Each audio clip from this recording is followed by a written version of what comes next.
भन्नुस् नि के न्यासित हृदय ओमकार ओमको आकारले हृदयमा छुनु विकारम मन मूर्धिनी बको आकारले शिरमा छुनु सकारम तु शिखम मध्ये सको आकारले शिखा टोपीमा छुनु अनकारम शिखायाम नमे बेकारम बेको आकारले आँखामा छुनु कान समाउनु मैले गल्ती गरिहालेँ भने पनि क्षमा दिनु सही भन्नु पर्यो अनि बेकारम नेत्र युद्धानाम नकारम सर्वसिन्धुषु मकारम मन्त्र मन्त्रीश्याम मन्त्र मूर्ति भवेत पुरा मको आकारले चुड्की बजाउनुहोस् अब पो हामीले कर्म गर्न पायौँ आत्मानाम परमम ध्याय त्यो ईश्वरलाई ल्याएर यो आत्मामा झल्काउनुहोस्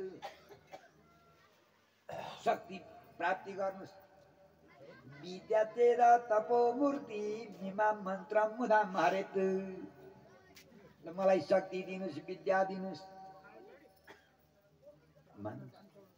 अब चाहिँ हरिन विद्यान्या मम सर्वरक्ष नस्त्याङ्ग्रिपाल्मम पतगेन्द्र पृष्ठे दरारितम्मा सिगदेषु चाप पाषाण दधानो गुण अष्टबाहु यो मन्त्र पढेर अब तपाईँ कवच हेर्नुहोस् यति कवच पढ्न सक्यो भने त सर्वसिद्धिको गर्दा त्यतिकै पाइँदैन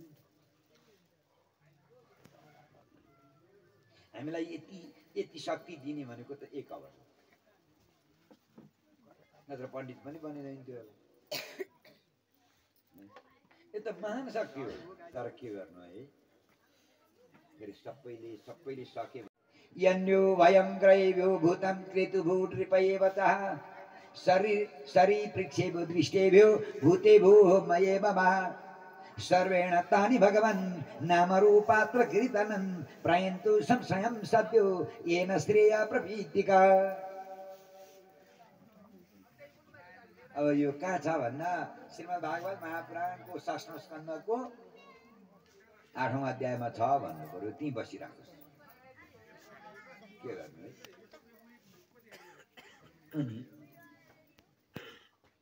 अब यस्तो प्रकारको यो मन्त्र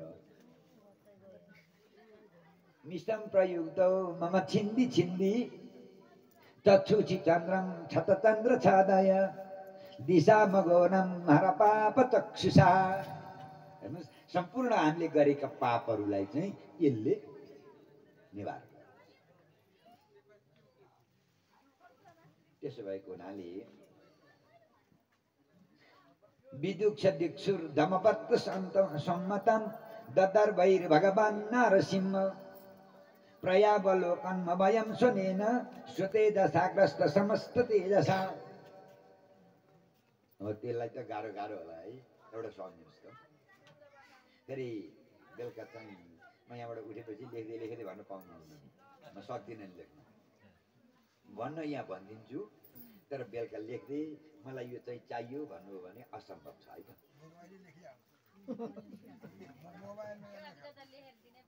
होइन अब त्यो चाहिँ के हुन्छ भने पढिदिनु भयो भने दिन सजिलो हुन्छ यदि पढिदिनु भएन भने दिन हुँदैन त्यो त बेचिहाल्यो नि फेरि तपाईँले पढिदिनु हो भने कल्याण भयो यदि पढिदिनु भएन भने के भयो हामीलाई पाप लाग्यो एउटा मन्त्र हेर्नुहोस् बिहान उठेर जप्नुहोस् ओम नमो भगवते नरसिंहाय नमस्ते दस्ते दशे आविर्भव वज्रख वज्र नष्ट कर्माशयन रन्ध्रय तमो ग्रसा भयमात्मा भूयिष्ठाम ओम छौम नृसिंह गुरु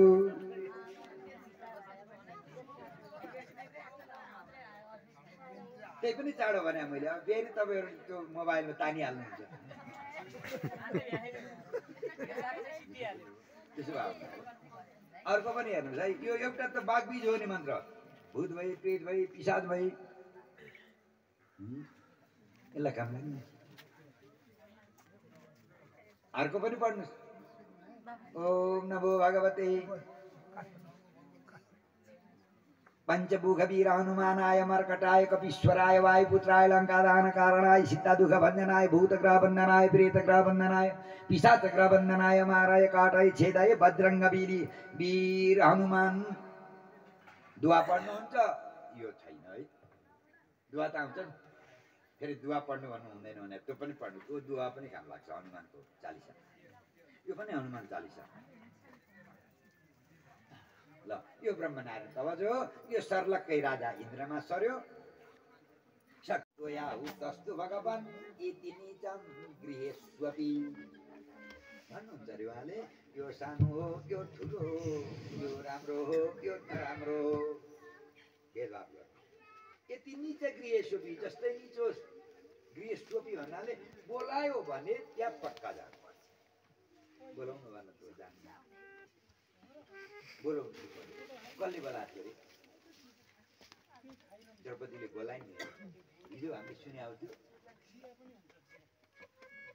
द्रौपदीले बोलाएन। के भनेर बोलाएको थियो नि? अझ पनि उनले पनि राम्रो तरिकाले बोलाएको थिए। ए द्वारिकानाथ हे नारायण भनेको थियो। द्वारिकानाथ भन्नु हुँदैन थियो, किन होला? यदि ए हृदयवासी नारायण भनेको भए त्यो पार्थगामी दुशासनले सारी छुनै सक्दैन थियो। कहाँ बोलाइ? द्वारिका। द्वारिकाबाट आइन्जेल त के हो? समय पाए। त्यसकारण कहाँ राख्नु पर्यो? हृदयमा राख्नुहोस्। ईश्वरीय यदि हृदयमा राख्यौँ भने जतिखेर नि काम लाग्ने। भोलि पर्सि बोलाउँला के?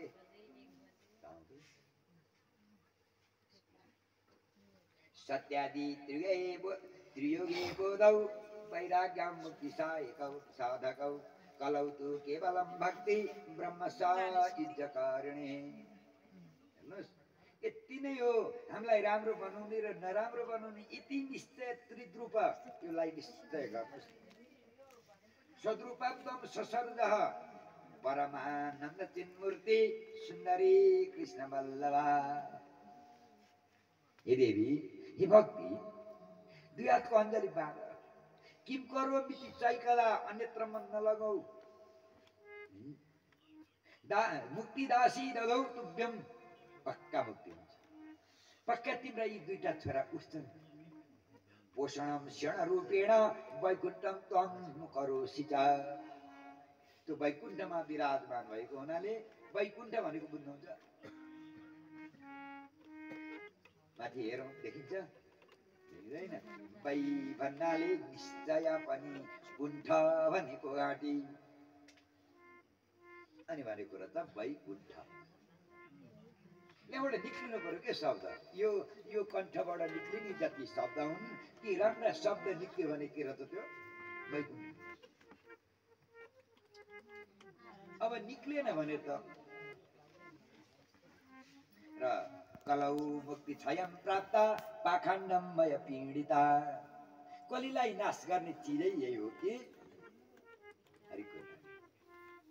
र पुत्र छोराको माया तिमीलाई भो, चिन्ता नगर, अरू कुरामा तिमी नलाग।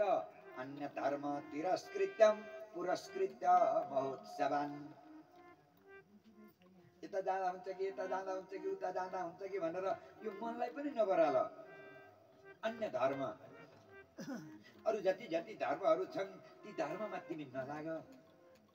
पुरस्कृत्य महोत्सवान्, हाम्रो पुर्खाले कुन धर्म गरेको, बाबुबाजेले गरेको धर्म के हो, त्यो धर्मलाई तिमी संरक्षण गर। त्यही धर्म संरक्षण गर्यो भने पक्का यी दुईटा उठ्छन्। र अनि तदा नह हरेदासो, यदि तिमीले भक्ति गर्यौ भने तिम्रो दुःख पक्का नाश होइन। भक्ति गरेनौ भने त मान्न सक्दैन। त्यसकारण न प्रेतो न पिशाचो वा राक्षसो पाशुरोऽपि वा भक्तियुक्त मनस्कानां सपर्शने प्रभुर् भवेत्। भगवानको अगाडि भूत भए, प्रेत भए, पिशाच भए, यिनको केही लाग्दैन। पक्का